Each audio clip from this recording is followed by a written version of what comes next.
I have only 3 rounds of this bout, but it provides a glimpse into the emerging talent of Michael Nunn, who at this time is on the brink of stardom in the sport. He is 21-0 coming into this fight, with his biggest victories coming over Mike Tinley and a shop-worn Alex Ramos. He's coming into this fight with a bruised rib from sparring, but other than that, he has been untouchable in the ring thus far in his pro career. In the opposite corner is Charles Campbell, a southpaw hailing from Mobile, Alabama. His most significant win to date was a decision victory over the undefeated former amateur star Ron Essett. But despite that upset win, he has suffered a series of losses in his career which have relegated him to journeyman status. This bout is a rematch between the two fighters, with their initial encounter taking place almost 2 years earlier. Nunn emerged victorious with an easy 8-round decision, but Campbell became the first fighter to go the distance with the future champion. Now here is Michael Nunn from North Hollywood, California, from the 10 Goose stable, managed by Dan Goosen of the many Goosen brothers, including Greg Goosen, the former New York Met baseball player. And in the gold trunks, Charles Campbell from Fort Worth, Texas, 17-3-1. Nunn is undefeated, Gil, 21-0 with 13 knockouts. And I guess the question with Nunn, even though he has 13 KOs, is still how much power does he have? Has he got enough to take on the big guys, the physical big guys like Iran Barkley, and certainly somebody like champion Marvin Hagler? Well, Tim, his 13 knockouts have always been all been with an accumulation of punches. He's not a big puncher with either hand, but he hits you with an awful lot of punches, very, very quick. His last outing in February of this year, he stopped Willie Harris in Reseda, California in 6 rounds. Charles Campbell, one of his better wins over Ronnie Essett, an 8-round decision. And he won his last outing on February 4th of this year against Victor Claudio in Atlantic City over 8 rounds. Veteran Alex Ramos, that was a 12-rounder, and Nunn won that with a decision.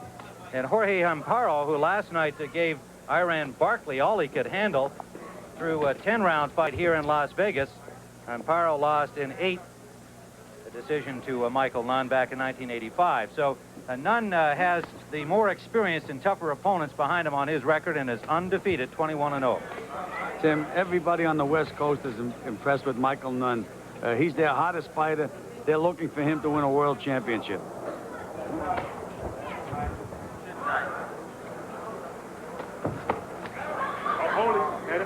Richard Steele, pardon me, is the referee, and Richard's going to be working the big fight on Monday night. We talked about that earlier on our program in our roundtable discussion.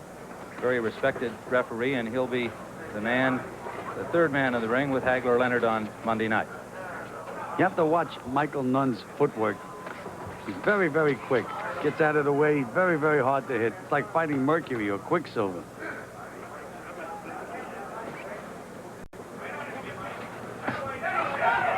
Got good quick hands and good athletic movement. He's a very good-looking athlete. Final seconds of round number 1. Scheduled 10-rounder, middleweights, Michael Nunn and Charles Campbell. You of anybody, Gil, in terms of recent middleweights, or is he bringing some new things to the ranks?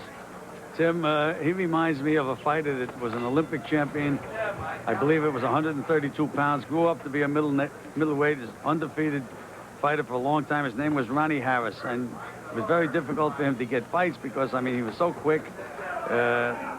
Nobody could hit him, and he was a winner. But, and he was a southpaw. And he was a southpaw. And that was, you know, that old saying again, a lot of old-time fight managers say they should drown southpaws at birth.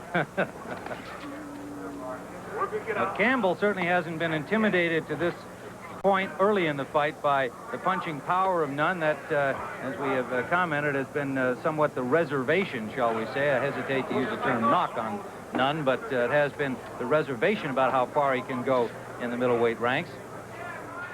Michael Nunn here this afternoon. Donald Curry with his unfortunate victory, if you can put it that way. Another DQ, his second in a row, as he won over Carlos Santos. Keep himself in the middleweight picture. Now Michael Nunn, as we're watching here. Fairly even up to this point in this round, Tim. Charles Campbell is giving a good account of himself. What are you doing, Mike? Come on, Michael. Take him out. Work it out.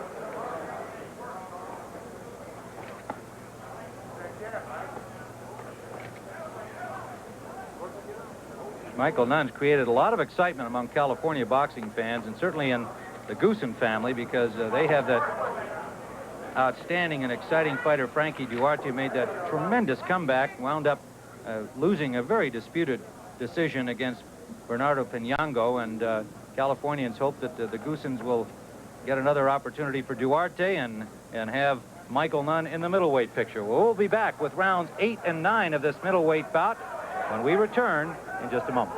Nunn in blue, Charles Campbell in gold.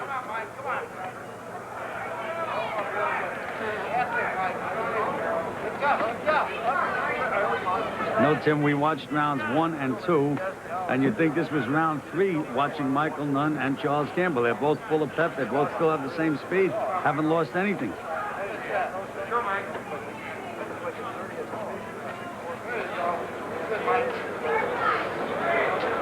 Imagine the pressure on somebody like Michael Nunn fighting here this weekend in this setting with these circumstances, trying to impress all of the boxing people, all of the boxing media, and now he's really starting to get some combinations together and scoring heavily to the head of Charles Campbell.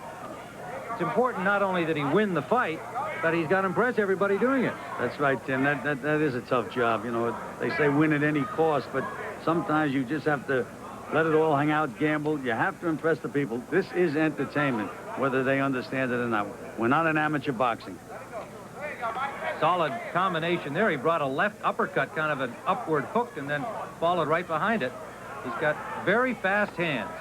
You know what? A middleweight I didn't mention in discussing the up-and-comers, a guy who they've been talking about, a match between Nunn and Michael Olajide, another outstanding-looking middleweight. Tim, you picked a beauty. Michael Olajide, I guess, is at the moment, I don't think that Michael Nunn punches hard enough to gain Hagler's respect. I think Hagler would be able to bull him, move him into the corners.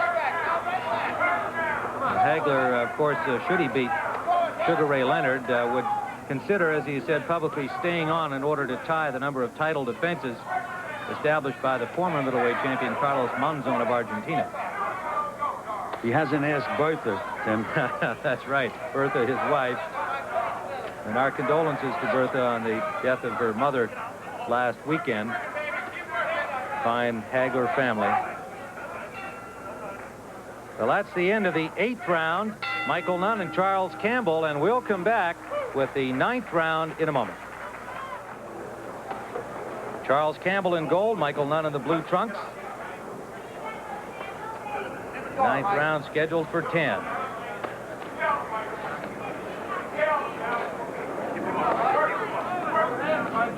You can see some lumpiness on the face of Charles Campbell, so he has taken punishment from Nunn through these 8 rounds, even though he hasn't been rocked or knocked down.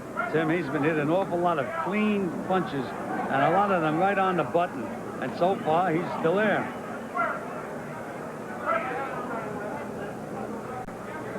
Nunn is setting himself a little more now, though, Tim.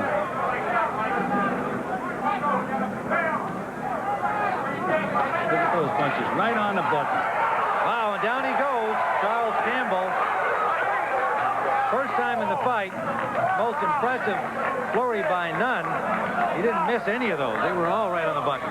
Like a 6-punch combination, Tim. Everyone right on the button, and the referee stopped the fight, and rightly so. Richard Steele steps in and says that's enough. Campbell fights 6 more times after this defeat, winning only 1 of them, and he closes out his career in 1990. He was inducted into the Alabama Boxing Hall of Fame in 2024.